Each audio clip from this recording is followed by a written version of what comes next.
Hello viewers, मेरा नाम है डॉक्टर मोहम्मद जुहैब और आप देख रहे हैं DZ वेटनेरियन। तो आज हमने एक नया कोर्स शुरू किया है और उस कोर्स का टाइटल है ऑब्स्टेट्रिक्स एंड जेनेटिकल डिजीजेस। इसका कोर्स कोड है थ्यूरियोजेनोलॉजी और ये 7 सेमेस्टर DVM में पढ़ाया जाता है। इसमें हम लोग 14 थ्योरी के लेक्चर्स कंप्लीट करेंगे और उन 14 लेक्चर्स में कौन कौन से लेक्चर्स इंक्लूड हैं: dystopia, approach to a case of dystocia, abortion, fetal mummification and maceration, genetical prolapse, teratology, retention of fetal membrane, early embryonic death, implantation and maternal recognition of pregnancy, dropsy of fetal membrane, male infertility, repeat breeding and anestrus, postpartum infection and the last uterine torsion। आज हमारी video का जो topic है वो है repeat breeding and एनिस्ट्रस। तो चलिए board पे चलते हैं और शुरू करते हैं अपनी वीडियो को। तो आज है हमारा पहला टॉपिक और वो है रिपीट ब्रीडिंग एंड एनिस्ट्रस। चलिए शुरू करते हैं। क्या है repeat breeding and anestrus? When a female is not conceiving after 3 consecutive breedings is called as repeat breeding। यानी कि अगर कोई फीमेल एनिमल 3 मर्तबा मिलाप करने के बावजूद भी प्रेग्नेंट नहीं होता है, फीटस को कंसीव नहीं करता है, तो इसका मतलब ये है कि अब ये प्रोसेस रिपीट ब्रीडिंग कहलाएगा। अच्छा, इसकी वजूहात क्या हैं? इसकी 4 मेन वजूहात हैं। जरा हम इनकी ओवरव्यू कर लेते हैं।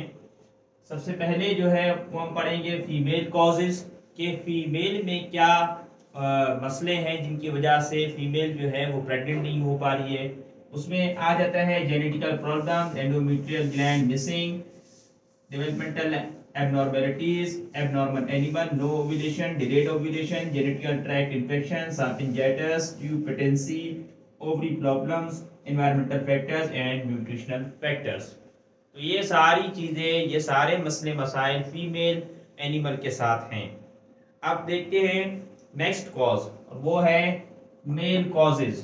यानी कि फीमेल सही है, फीमेल बिल्कुल नॉर्मल है, लेकिन अब मसला कहाँ पर आ रहा है? मेल में आ रहा है। मेल के स्पर्म्स में कोई मसला आ रहा है या कोई और मसले आ रहे हैं जिनकी वजह से फीमेल क्या हो रही है, वो प्रेग्नेंट नहीं हो पा रही है। तो मेल कॉजेज में देखने genetical problems, cryptorchidism, fibrotic testis, chromosomal abnormalities, testicular degeneration, hypoplastic testis, genetical tract infection, unsuccessful mounting, excess use of bull, poor quality semen.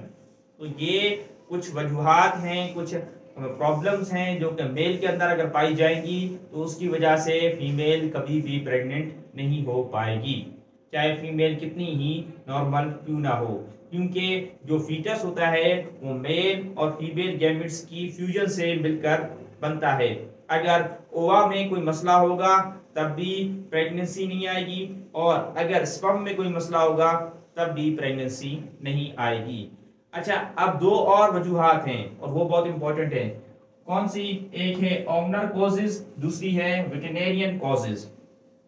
Owner causes क्या है कि जो जानवर का मालिक है वो सही तरीके से ईस्ट्रस पीरियड को डिटेक्ट नहीं कर पाता है।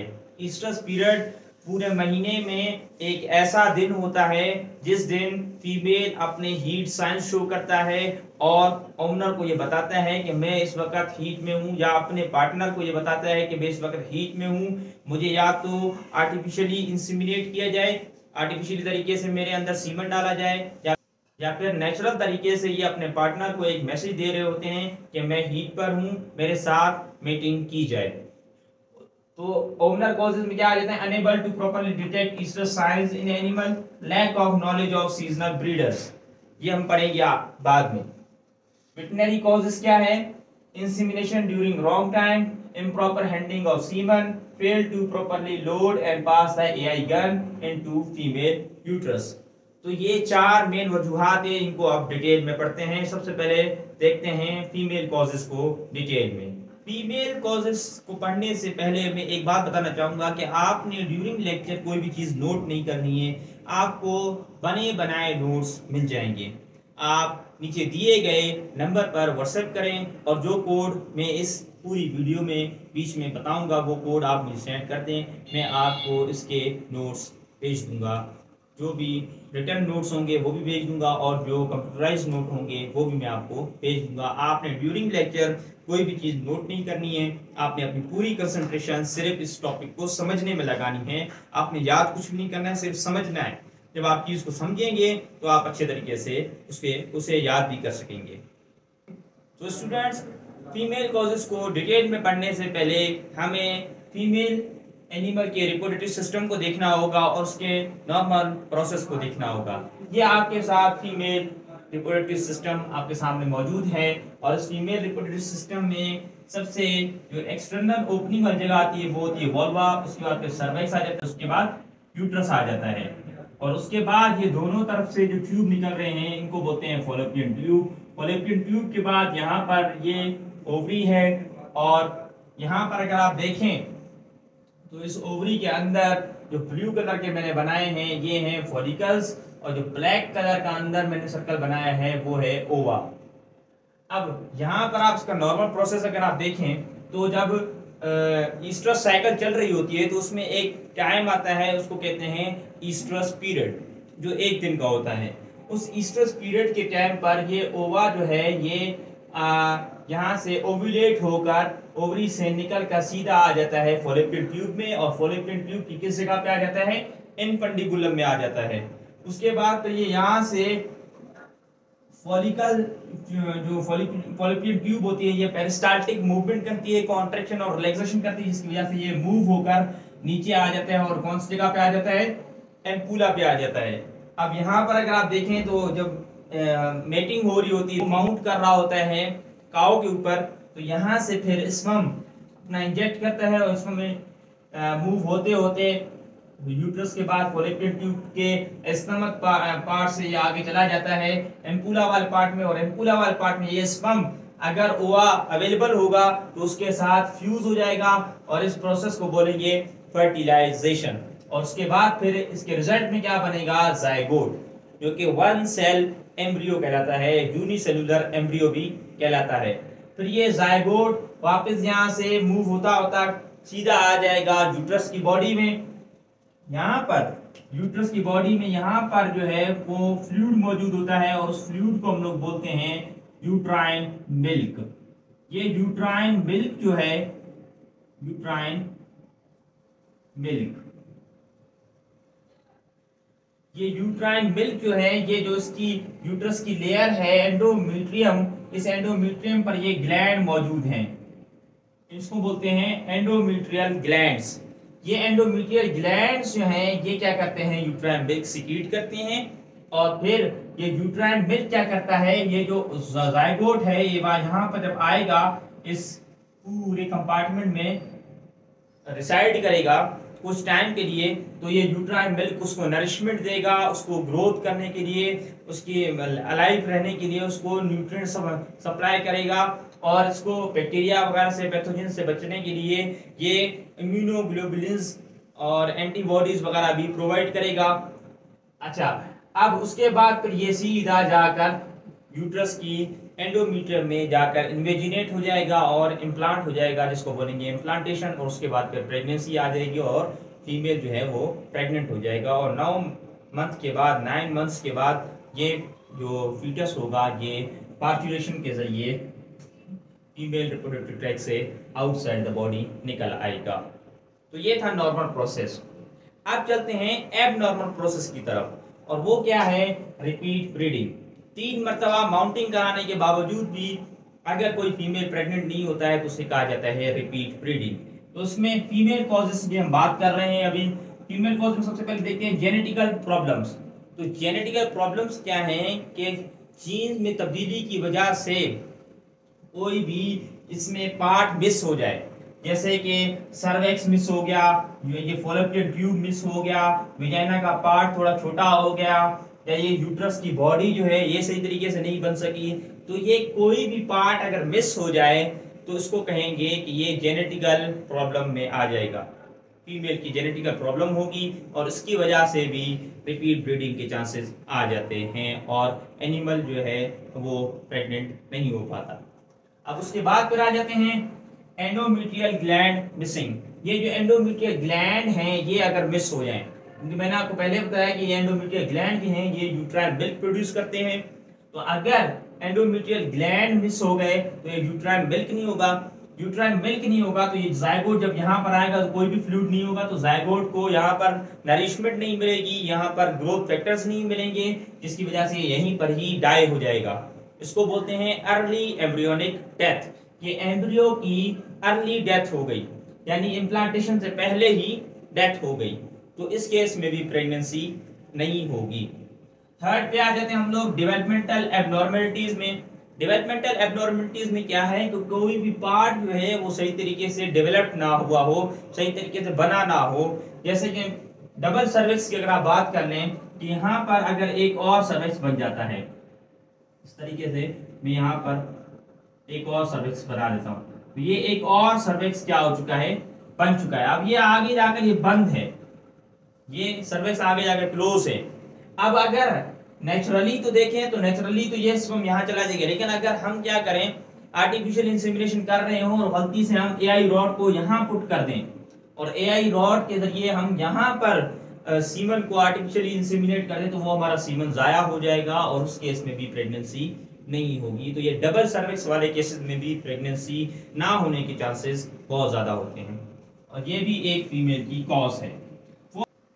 फोर्थ नंबर पे आ जाता है एबनॉर्मल एनिमल, जिसको हम लोग XXY से भी हम लोग शो कर रहे हैं। इसका मतलब ये है कि इसमें क्रोमोसोमल एबनॉर्मलिटीज आ चुकी हैं, यानी कि क्रोमोसोम सही तरीके से इसमें मियोसिस के टाइम पर सही तरीके से डिवाइड नहीं हुए और एक एक्स किसी एनिमल में ज्यादा आ चुका है, जिसकी वजह से इनफर्टिलिटी हो चुकी है। इस केस में भी फीमेल प्रेग्नेंट नहीं होगा। फिफ्थ नंबर पर आ जाते हैं नो ओव्यूलेशन के, यानी ओव्यूलेशन हुई नहीं है, यहाँ से ओवरी में जो ओवा है ये ओव्यूलेट हुआ ही नहीं है, ये फॉलोपियन ट्यूब में आया ही नहीं है। अब इसको यहाँ पर आने के लिए 3-4 चीजों की जरूरत होती है। सबसे पहले ओव्यूलेशन के लिए LH सर्च चाहिए, LH search, search mean LH की P का अमाउंट चाहिए, नंबर 1। दूसरा, इसमें जो एंजाइमेटिक रिएक्शन यहाँ पर जो एंजाइम्स है उसको इन फॉलिकल की जो लेयर है उसको थिन करना है, enzymatic thinning, enzymatic thinning of follicle wall. Follicle की जो वॉल है उसको क्या करना है, थिन करना है, क्योंकि यह थिन होगा, पतला होगा, तब ही जाके ओवा बाहर निकलेगा और सीधा इनफंडिबुलम में आ जाएगा, फॉलोपियन ट्यूब में आ जाएगा। थर्ड बात, स्मूथ मसल कॉन्ट्रैक्शन। जो फॉलिकल के स्मूथ मसल्स होंगे उनको उनकी मूवमेंट भी बहुत जरूरी होती है। अगर ये सही तरीके से कॉन्ट्रैक्ट नहीं करेगा तो ओवा नीचे नहीं आएगा। Number 4, fluid, intrafollicular fluid, intrafollicular fluid. अगर फॉलिकल के अंदर जो फ्लूइड है वो भी सही तरीके से मौजूद नहीं होगा तो वो सही तरीके से प्रेशर नहीं लगाएगा और ओवा बाहर नहीं आएगा। तो ये 4 चीजें बहुत ज्यादा जरूरी होती हैं ओव्यूलेशन के लिए। इन चारों में से कोई भी चीज अगर डिस्टर्ब हुई तो ओव्यूलेशन नहीं होगी, जब ओव्यूलेशन नहीं होगी तो फर्टिलाइजेशन नहीं होगी और आगे प्रेगनेंसी भी नहीं होगी। उसके बाद फिर आ जाते हैं डिलेड ओव्यूलेशन। डिलेड ओव्यूलेशन का मतलब यह है कि नॉर्मल केसेस में जब ओवा यहाँ से ओव्यूलेट हो जाता है उसके 48 घंटे बाद, 48 आवर्स बाद वो डाई हो जाता है। लेकिन डिलेड ओव्यूलेशन में क्या, ये क्रॉस ब्रीड में ये देखा गया है कि जो हमारे पास ओवा है, अगर ईस्ट्रस पीरियड आ चुका है, ईस्ट्रस पीरियड आ चुका है लेकिन यहाँ पर ओव्यूलेशन नहीं हो रही है, तो ईस्ट्रस पीरियड जैसे ही आएगा उसके 48 आवर्स बाद ओवा डाई हो जाएगा।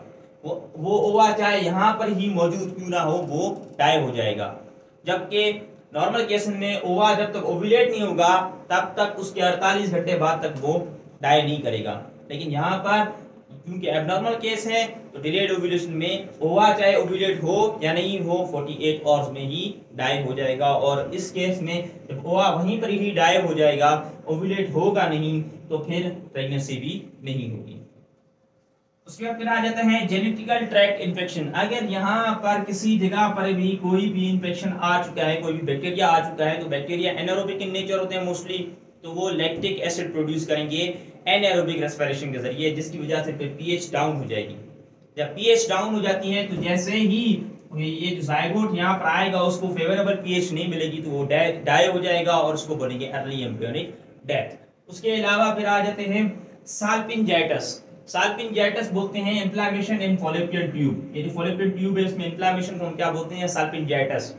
अगर यहाँ पर इन्फ्लेमेशन होगी तो ये कंजेस्टेड हो जाएगा, ब्लॉक हो जाएगा, जिसकी वजह से फिर क्या होगा कि जो ओवा है वो नीचे नहीं आ पाएगा और जो आपका स्पर्म है वो ऊपर नहीं जा पाएगा। अगर ये स्पर्म किसी तरीके से यहाँ पर पहुंच भी गया, फर्टिलाइजेशन हो भी गई, तो ये फर्टिलाइज्ड ओवा जो है ये सही तरीके से यहाँ पर पहुंच नहीं सकेगा और यहाँ पर वो सर्वाइव कर नहीं सकता है, क्योंकि यूट्राइन मिल्क की जरूरत है उसे, तो वो यहीं पर ही डाई हो जाएगा और प्रेगनेंसी नहीं होगी। उसके बाद फिर आ जाते हैं ट्यूब पेटेंसी है। ट्यूब पेटेंसी बोलते हैं फॉलोपियन ट्यूब का ब्लॉक हो जाना। किसी भी वजह से वो फॉलोपियन ट्यूब अगर यहाँ पर ब्लॉक हो जाती है तो उसे कहा जाएगा ट्यूब पेटेंसी, और ब्लॉकेज की वजह से भी फिर क्या होगा? एक्टोपिक प्रेगनेंसी होगी। यहाँ पर अगर यहाँ प्रेग्नेंट हो रही है कोई चीज, यहाँ पर आकर कोई चीज इम्प्लांट हो रही है तो फिर वो नॉर्मल प्रेगनेंसी है। लेकिन इसके अलावा अगर यहाँ पर हो रही है, यहाँ पर हो रही है या यहाँ पर हो रही है तो ये कंडीशन कहलाएंगी एक्टोपिक प्रेगनेंसी, कि नॉर्मल जगह से दूर किसी आउटसाइड जगह पर प्रेगनेंसी हो रही है, इसको बोलेंगे एक्टोपिक प्रेगनेंसी। और यहाँ पर भी ये सर्वाइव नहीं कर पाएगा और डाई हो जाएगा, अर्ली एम्ब्रियोनिक डेथ हो जाएगी। उसके बाद फिर आ जाते हैं ओवरी प्रॉब्लम्स। ओवरी प्रॉब्लम्स में क्या है कि ये जो ओवरी है ये सही तरीके से नहीं बनी, ओवरी सही तरीके से डेवलप नहीं हुई है। ओवरी प्रॉब्लम में सबसे मेन जो है वो है हाइपोप्लास्टिक ओवरी। हाइपोप्लास्टिक ओवरी, इस वर्ड को जरा समझिए, हाइपोप्लास्टिक ओवरी। हाइपो बोलते हैं लो को, प्लास्टिक बोलते हैं सेल नंबर को, और ओवरी बोलते हैं ओवरी को। तो अगर ओवरी के अंदर जो सेल हैं वो सही तादाद में बने नहीं है, अगर उसमें 50,000 सेल्स नॉर्मली होते हैं तो अभी इसमें 40,000 सेल बन जाएंगे या 30,000 सेल बन जाएंगे, तो कुछ सेल की मिसिंग होगी, जिसकी वजह से उसकी ग्रोथ कम हो जाएगी और सही तरीके से फंक्शन नहीं कर पाएगा। इसको बोलते हैं हाइपोप्लास्टिक ओवरी। एक और टर्म है वो यहाँ पे शेयर करना चाहूंगा, hypertrophy. Hypotrophy, hypotrophy, trophy, hypo बोलते हैं कम को और ट्रॉफी बोलते हैं ग्रोथ को। यानी इसमें नंबर, सेल नंबर कम नहीं होंगे, इसमें सेल का साइज कम होगा, सेल का नंबर कम नहीं होगा, सेल का साइज कम होगा और उसको बोलते हैं हाइपोट्रॉफी। ठीक है, अच्छा इसके बाद फिर आ जाते हैं नंबर 11 पे, एनवायरमेंटल फैक्टर्स। क्योंकि आपको पता है कि स्ट्रेस एक ऐसी बीमारी है, एक ऐसी कंडीशन है जिसमें फीमेल एनिमल जो है वो अपने हार्मोनल चेंजेस अपने अंदर लाती है, और हार्मोन्स वगैरह अगर चेंज हो जाएंगे, एलएच की बजाय एस्ट्रोजन और प्रोजेस्टेरोन आ जाएगा, तो फिर एलएच सर्ज नहीं हो पाएगा, जिसकी वजह से फिर क्या हो जाएगा? ओव्यूलेशन नहीं होगी, और ओव्यूलेशन के बाद फिर क्या हो जाएगा? प्रेगनेंसी भी नहीं होगी। तो इन्वायरमेंटल फैक्टर्स भी बहुत ज़्यादा मायने रखते हैं। न्यूट्रिशनल फैक्टर्स, क्योंकि मैंने आपको बताया कि न्यूट्रिएंट मिल्क है, ये न्यूट्रिएंट्स सप्लाई करता है। अगर यहाँ पर न्यूट्रिएंट मिल्क में ही सही तरीके से न्यूट्रिएंट्स मौजूद नहीं होंगे, कार्बोहाइड्रेट, प्रोटीन, लिपिड्स वगैरह मौजूद नहीं होंगे, वाटर, इलेक्ट्रोलाइट्स, कैल्शियम, सोडियम ये मौजूद नहीं होंगे, इसके अलावा एंजाइम्स अगर सही तरीके से काम नहीं करेंगे, तो ये न्यूट्रिशन फैक्टर की वजह से ही काम सही नहीं करेंगे। और न्यूट्रिशन फैक्टर का बहुत बड़ा रोल है प्रेगनेंसी में। तो अगर न्यूट्रिशन सही नहीं दी जाएगी फीमेल एनिमल को, तो उसकी वजह से भी ये रिपीट ब्रीडिंग के चांसेस हो सकते हैं। तो यहाँ तक हुआ हमारा फीमेल कॉजेज का टॉपिक क्लियर। अब वीडियो लेंथी हो चुकी है, तो हम मेल कॉजेज, ओमनर कॉजेज और वेटरनरी कॉजेज को इस वीडियो के सेकंड पार्ट में कवर करेंगे। इस वीडियो का जो कोड है वो है थ्यूरियो 4011। ये कोड आप मुझे दिए गए नंबर पर जब आप व्हाट्सएप करेंगे तो आपको व्हाट्सएप पर इस बोर्ड की पिक्चर्स भी मिल जाएंगी, जो बोर्ड पर हमने काम किया है, और रिटन नोट्स भी मिल जाएंगे, और इसके अलावा इसके लॉन्ग नोट्स भी मिल जाएंगे जो कि कंप्यूटराइज होंगे। Thank you so much.